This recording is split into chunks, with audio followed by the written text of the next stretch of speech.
Hello everyone, আসসালামু আলাইকুম। আজকে তোমাদের সাথে শেয়ার করছি স্যুপ নুডলস, তাও আবার সবজি ছাড়া, ডিম ছাড়া।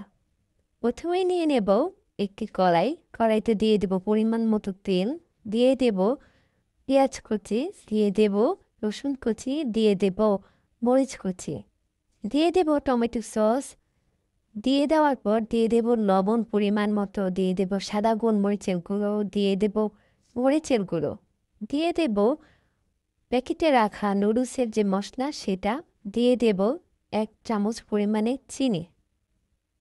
এবার সকল উপকরণ ভালোভাবে ভেজে নিয়ে দিয়ে দেব নুডলস। আপনাদের হাতের নাগালে যে কোনো নুডলস দিয়ে আপনারা এই স্যুপটি তৈরি করে নিতে পারেন। দিয়ে দেব পরিমাণ মতো পানি। আমি পরিমাণের চেয়ে একটু বেশি পরিমাণে পানি দিয়েছি। আবার দিয়ে দেব নুডলসের ভেতরে যে মশলা সেটাকে। এবার দিয়ে দেব 2 টেবিল চামচ পরিমাণে কর্নফ্লাওয়ার, পানির সাথে ভালোভাবে মিশিয়ে দিয়ে দেব নুডলসের মধ্যে।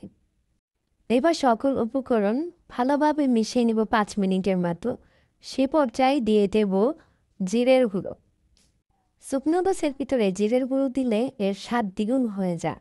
আপনারা চাইলেই ট্রাই করতে পারেন।